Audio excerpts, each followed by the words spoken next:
ಪ್ರಜ್ವಲ್ ಅಶ್ಲೀಲ pen drive, ಅಪ್ಪ ಮಗನ ರಣಬೇಟೆಗೆ ಎಸ್ಐಟಿ ಸಿದ್ಧವಾಗಿದೆ. ಕೊನೆಗೂ ಮಾಜಿ ಸಚಿವನ ಮನೆ ಕದ ತಟ್ಟಿದ್ದಾರೆ ಎಸ್ಐಟಿ ಅಧಿಕಾರಿಗಳು. ವಿಚಾರಣೆಗೆ ಹಾಜರಾಗುವಂತೆ ಪ್ರಜ್ವಲ್ ರೇವಣ್ಣ ಹಾಗೂ ರೇವಣ್ಣಗೆ ಎಸ್ಐಟಿ ನೋಟಿಸ್ ಅನ್ನು ಸರ್ವ್ ಮಾಡಿದೆ. ಕೊನೆಗೂ ಪ್ರಜ್ವಲ್ ಅಶ್ಲೀಲ ಪೆನ್ ಡ್ರೈವ್ ಪ್ರಕರಣದಲ್ಲಿ ಅಪ್ಪ ಮಗನ ರಣಬೇಟೆಗೆ ಎಸ್ಐಟಿ ಅಧಿಕಾರಿಗಳು ಸಿದ್ಧವಾಗಿದ್ದಾರೆ.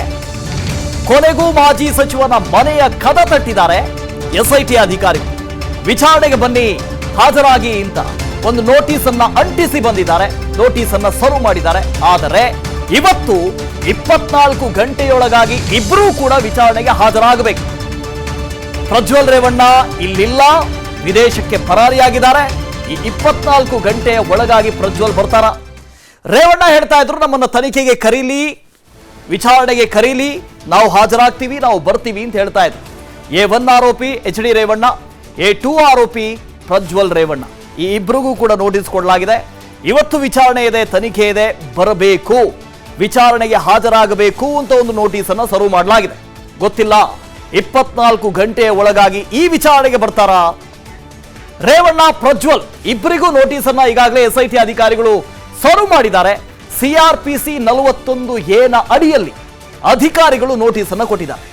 ಎಸ್ಐಟಿ SP ಸೀಮಾ ಲಾಟ್ಕರ್ ಅವರ ಎದುರು ಹಾಜರಾಗಬೇಕು ವಿಚಾರಣೆಗೆ ಅಂತ ಈ ನೋಟಿಸ್ ಅನ್ನು ಕೊಡಲಾಗಿದೆ.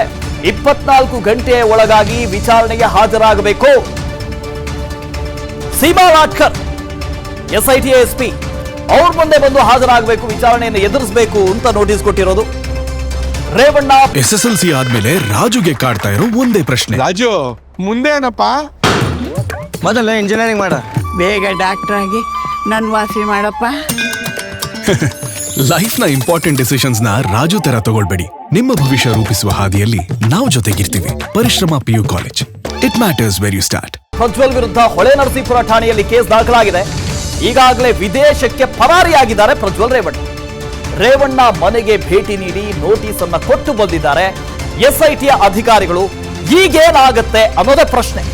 ರೇವಣ್ಣ ಅವ್ರ ಮನೆ ಮಾತಾಡ್ತಾ ಹೇಳ್ತಾ ಇದ್ರು, ವಿದೇಶಕ್ಕೆ ಹೋಗಿದ್ದಾರೆ. ಯಾಕಾಗಿ ಹೋಗಿದ್ದಾರೆ? ಅವರ ವೈಯಕ್ತಿಕ, ಇನ್ನು FIR ದಾಖಲಾಗಿರ್ಲಿಲ್ಲ, ಇನ್ನು ಕೇಸ್ ದಾಖಲಾಗಿರ್ಲಿಲ್ಲ. ಅವಾಗ ಹೇಗೆ ತಿಳ್ಕೊಂಡು ಹೋಗಕ್ಕಾಗತ್ತೆ? ರ್ಯಾಂಡಮ್ ಆಗಿ ಹೋಗಿದ್ದಾರೆ, ಅವ್ರ ಪಾಡ್ಗೆ ಅವರು ಹೋಗಿದ್ದಾರೆ. ವಿಚಾರಣೆ ಕರೀಲಿ, ಬರ್ತಾರೆ, ವಿಚಾರಣೆಯನ್ನು ಎದುರಿಸ್ತಾರೆ ಅಂತ ಹೇಳಿದ್ದರು. ಗೊತ್ತಿಲ್ಲ. ಈಗ ನೋಟಿಸ್ ಸರ್ವ್ ಮಾಡಾಗಿದೆ, ನೋಟಿಸ್ ಕೊಟ್ಟಾಯ್ತು. ಬರ್ತಾರ ಪ್ರಜ್ವಲ್ ವಿದೇಶದಿಂದ? ವಿಚಾರಣೆಗೆ ಹಾಜರಾಗ್ತಾರ? ಪ್ರಜ್ವಲ್ ರೇವಣ್ಣ ಈ FIR ದಾಖಲಾಗೋದು ಬಿಟ್ಬಿಡಿ, ಈ ವಿಷಯ ಹೊರಗಡೆ ಬಂತಲ್ಲ, ಆಗ್ಲಿಂದಲೇ ನಾಪತ್ತೆಯಾಗಿದೆ. ಏಪ್ರಿಲ್ 26ನೇ ತಾರೀಕು ಮೊದಲ ಹಂತದ ಮತದಾನ. ಬೆಳಗ್ಗೆ ಕಾಣಿಸ್ಕೊಂಡ್ರು, ದೇವಸ್ಥಾನದಲ್ಲಿದ್ದರು, ದೇವರಿಗೆ ವಿಶೇಷ ಪೂಜೆ ಅಂತ ಸಲ್ಲಿಕೆ ಮಾಡಿದ್ರು, ವೋಟ್ ಹಾಕಿದ್ರು. ಅದಾದ ನಂತರ ಬಂದು ಕೊಟ್ಟಂತ ಕೊನೆಯ ಹೇಳಿಕೆ, ಆಮೇಲೆ ಅವರು ಇಲ್ವೇ ಇಲ್ಲ, ವಿದೇಶಕ್ಕೆ ಪರಾರಿಯಾದರು. ಆದರೆ ಇವತ್ತು ಅವರು ವಿಚಾರಣೆಗೆ ಹಾಜರಾಗ್ತಾರಾ ಅನ್ನೋದೇ ಒಂದು ದೊಡ್ಡ ಪ್ರಶ್ನೆ. ಇಷ್ಟಕ್ಕೂ ಪ್ರಜ್ವಲ್ ರೇವಣ್ಣ ಮಾಡಿದಂಥ ಆ 10 ಮಹಾಪಾಪಗಳು, ಮಹಾಪ್ರಮಾದಗಳು, ತಪ್ಪುಗಳು ಯಾವುದು? 1 by 1 ನೋಡ್ತಾ ಬರೋಣ. ತಪ್ಪು ನಂಬರ್ 1, ಸಂಸದನಾಗಿ ನಾನು ಹೇಗಿರಬೇಕು ಅಂತ ತಿಳ್ಕೊಳ್ಳೇ ಇಲ್ಲ ಮನುಷ್ಯ. ನಾನು ಸಂಸದ, 5 ವರ್ಷ ಜನ ನನ್ನನ್ನು ಆಯ್ಕೆ ಮಾಡಿ ಕಳಿಸಿದ್ದಾರೆ. ನನ್ನ ಕೆಲಸ ಏನು? ನಾನು ಏನು ಮಾಡಬೇಕು? ಪರಿವೇ ಇಲ್ಲ, ಅರಿವೇ ಇಲ್ಲ. ಅದನ್ನು ತಿಳ್ಕೊಳ್ಳದೆ ಇರೋದು ಮೊದಲ ಪ್ರಮಾದ. ತನ್ನ ಸ್ಥಾನವನ್ನು ಮರೆತು ಮೃಗೀಯವಾಗಿ ವರ್ತಿಸಿ.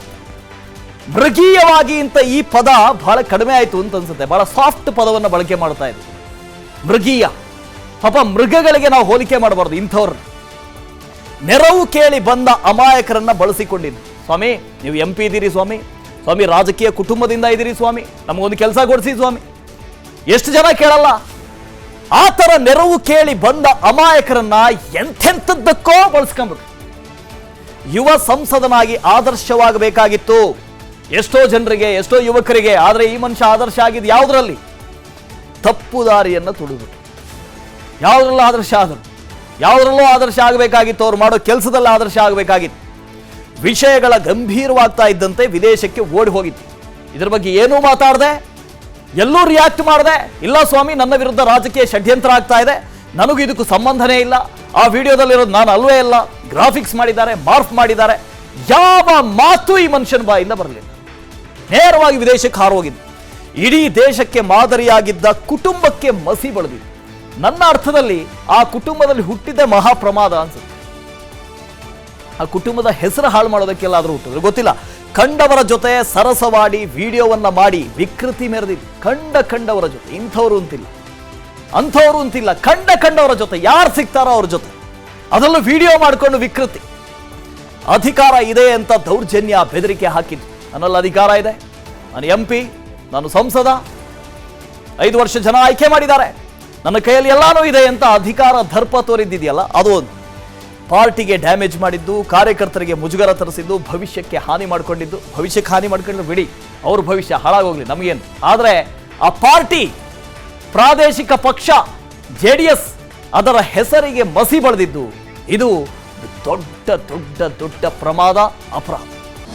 ಅನುಕ್ಷಣದ ಸುದ್ದಿಗಳಿಗಾಗಿ ವಿಸ್ತಾರ ನ್ಯೂಸ್ ಯೂಟ್ಯೂಬ್ ಚಾನೆಲ್ ಸಬ್ಸ್ಕ್ರೈಬ್ ಮಾಡಿ. ಹೊಸ ಸುದ್ದಿಗಳ ನೋಟಿಫಿಕೇಶನ್ಗಾಗಿ ಬೆಲ್ ಐಕಾನ್ ಕ್ಲಿಕ್ ಮಾಡಿ. ಲೇಟೆಸ್ಟ್ ಅಪ್ಡೇಟ್ಸ್ಗಾಗಿ www.vistaranews.com ವೆಬ್ಸೈಟ್ಗೆ ವಿಸಿಟ್ ಮಾಡಿ. ಅಂಗೈಯಲ್ಲೇ ಜಗತ್ತಿನ ಸುದ್ದಿ ತಿಳಿಯಲು ವಿಸ್ತಾರ ನ್ಯೂಸ್ ಕನ್ನಡ ಆಪ್ ಡೌನ್ಲೋಡ್ ಮಾಡಿ.